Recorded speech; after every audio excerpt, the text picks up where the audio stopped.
विनय न मानत जलधि जड़ गए 3 दिन बीत, बोले राम सको तब भय होए। तो थोड़ा सा भय तो बनाना पड़ेगा, तभी तो काम करेगा आदमी। क्यों? सही कहता हूँ। किसी आदमी को हमने तंग तो नहीं किया। उनको पता था, मैंने कहा आप हमको लेखपाल साहब लिख करके दीजिए किस गांव में आप किस दिन जा करके खतौनी पढ़ के सुनाओगे। आपके पास 5 गांव है तो एक दिन में तो नहीं जा सकते, आप हमको तारीख बता दो। मैं अचानक पहुंच जाता था उस रोस्टर के हिसाब से, लेखपाल सुना रहा कि नहीं सुना रहा। तो पूरे जिले के लेखपालों को पता था डीएम साहब पता नहीं कब आ जाएंगे और हमारा चेक कर ले, तो खतौनी सुनाते हुए मिलता था वो। अच्छा, इसी पे मैं आपको बताना चाह रहा हूँ, जब मैं जौनपुर में था तो मैंने सोचा था कि एक सचिवालय होना चाहिए जहाँ पर प्रधान की मेज कुर्सी दफ्तर हो। तो मैं जब बांधा गया 20 जनवरी या 21 जनवरी को ज्वाइन किया वहाँ 2021 में, तो मैंने डीएम्स की बैठक एक बुलाई 23 जनवरी को, 2 दिन बाद, और मैंने उनको सबसे पहला काम डीएम को दिया, हम मेरा जो कुछ होगा सो होगा, लौट के जाइए अपने हर गांव पंचायत का पंचायत घर, अगर उसका प्लास्टर खराब हो तो खुरच उरच के बढ़िया प्लास्टर नया कराइए, वाल पुट्टी कराइए, अच्छी वायरिंग कराइए, रंगाई पुताई करा के पर्दे लगाइए, और कुर्सी मेज ला करके एक प्रधान के लिए कुर्सी मेज, एक लेखपाल के लिए, एक पंचायत सचिव के लिए, इस तरह सब 4 कम से कम को और हमको 1 महीने में चाहिए। और लेखपालों और पंचायत सचिवों के पास कई गांव होते हैं, तो हमने कहा उनसे लिखित ले लीजिए कि किस गांव पंचायत की किस दिन बैठे, और ये हमने ले लिया। और ये 1 महीने में 23 जनवरी की बात है, 10 मार्च को कितना पीरियड हुआ, 23-10 1.5 महीना। मुख्यमंत्री जी आए, मैंने उनको पूरा दिखाया, वीडियो दिखाया ग्राम सचिवालय का। हमने कहा मैंने अपने बांदा कमिश्नरी में 4 जिलों में यह व्यवस्था कर दी। अब तक शासन का आदेश कुछ था नहीं कि प्रधान जो अपनी चारपाई से काम करता था वो एक उसका ऑफिस होना चाहिए, कुर्सी मेज होनी चाहिए, वो भी सम्मानजनक तरीके से बैठे, और लोगों को पता होना चाहिए प्रधान का भी एक ऑफिस है।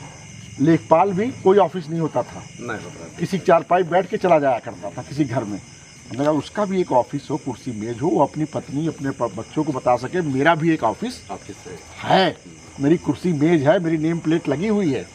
ठीक, ये कॉन्सेप्ट मैंने माननीय मुख्यमंत्री जी को 10 मार्च सन 2021 को दिखाया, और वो खुश हुए। उसके बाद पूरे प्रदेश में ये वहाँ की शुरुआत है, बांदा कमिश्नरी की मेरी शुरुआत। क्या बात। और ये ग्राम सचिवालय आज पूरे उत्तर प्रदेश में हो गए। माननीय मुख्यमंत्री जी हमसे एक कदम और आगे बढ़ गए, उन्होंने कहा कि इसके ताला खोलना, बंद करना, काम करना, और उसके लिए पंचायत सहायकों की नियुक्ति हुई। पूरे प्रदेश में कितने लोगों को रोजगार मिला इससे, बहुत बढ़िया, ये सरकार की देन है। कितने लोगों को रोजगार मिल गया, हाँ, एक आदमी तो मिला, कोई बच्चे को, और जो बच्चे रखे गए बड़े पढ़े लिखे रखे गए हैं, बड़े एक्सपर्ट रखे गए हैं, तो वो गांव का सारा काम संभाल लेते हैं। हमने कहा भाई लेखपाल तहसील में क्या करता है, उसकी तहसील में क्या जरूरत है, उसकी जरूरत तो गाँव में है। पंचायत सचिव वहाँ क्या करता है, ब्लॉक में घूमता रहता है, गाँव में बैठे।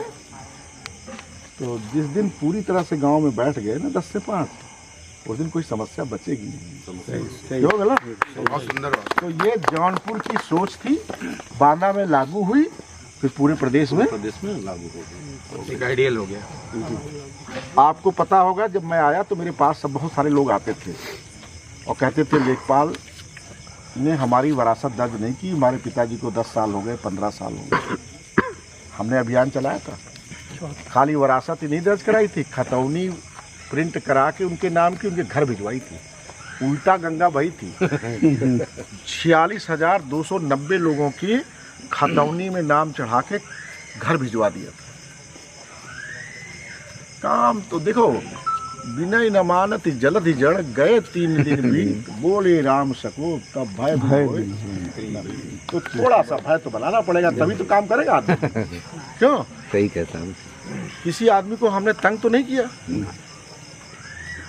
उनको पता था। मैंने कहा आप हमको लेखपाल साहब लिख करके दीजिए किस गांव में आप किस दिन जा करके खतौनी पढ़ के सुनाओगे।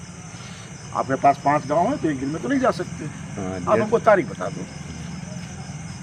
मैं अचानक पहुंच जाता था उस रोस्टर के हिसाब से, लेखपाल सुना रहा कि नहीं सुना रहा, तो पूरे ज़िले के लेखपालों को पता था अब डीएम साहब पता नहीं कब आ जाएंगे और हमारा चेक कर लें।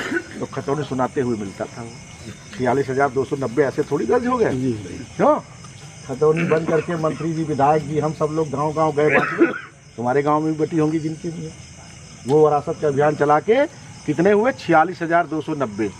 जब मुख्यमंत्री जी सनबीम में आए थे, याद आया कि था उसमें, तो मैंने एक प्रेजेंटेशन उनके सामने किया था और दिखाया था कि देखिए ये किया। तो लौट के गए, उन्होंने कहा जौनपुर में हुआ है, पूरे प्रदेश में करो इसे। और 7.5 लाख लोगों के नाम पूरे प्रदेश में इस जौनपुर के चक्कर में दर्ज हुए। 7.5 लाख लोग मैं था। बहुत अच्छा काम किया भाई। पोखरा पर बहुत सुंदर लगा, बहुत बढ़िया। एक तो बड़ा पोखरा था, जब भी यहाँ और खूब जगह थी। अब कम से कम ये जगह कब्जा होने से तो बच गई, जी सुरक्षित हो गई और पूरे गांव के लोगों को लाभ मिल रहा। छोटा मोटा कार्यक्रम गांव वाले करना चाहे यहाँ कर सकते हैं। बहुत बढ़िया। शादी ब्याह करना चाहे, शादी ब्याह करे, घूमे फिरे, यही तो मोदी राज है। भाई बुरा मत मानना, मोदी के खिलाफ वाले हो, बुरा मत मानना, इसी को मोदी राज कहते हैं। यही देखिए बदल रहा है और लोग कहते कुछ नहीं हो रहा, देखें आकर के क्या हो रहा है। तो भाई हुआ कि नहीं हुआ? बहुत कुछ हो रहा। सीधे गांव में पैसा आ रहा और प्रधान लोग अपने गांव को सजा रहे हैं।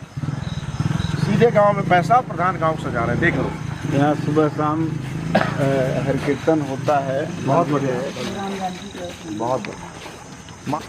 देखो मैं यहाँ घूम रहा हूँ, तो जो प्रधान जी ने काम किया है इसे देख करके बहुत अच्छा लग रहा। ये माननीय मोदी जी की परिकल्पना, जब हम लोगों ने तालाबों को ठीक किया, उसके बाद पूरे प्रदेश में 75 तालाब चुने गए और सब ठीक हुए। और इन्होंने तो बहुत मेहनत करके इस स्थान को बचा लिया, सुरक्षित कर लिया, नहीं तो अवैध कब्जा होता। और दूसरा, इस स्थान को सुंदर कर दिया जो सब गांव के लोगों को काम आ रहा। तो आज भाई हम यहाँ इस गांव में आए हुए, तब से मुलाकात ही, सबने सम्मान किया। इस तालाब को देखने के जो अवसर मिला और जो प्रधान जी ने काम किया है, मैं इससे बहुत प्रभावित हुआ हूँ। तो मैं चाहता हूँ इनका मैं सम्मान खुद करूँ। तो प्रधान जी को डबल माला से सम्मान।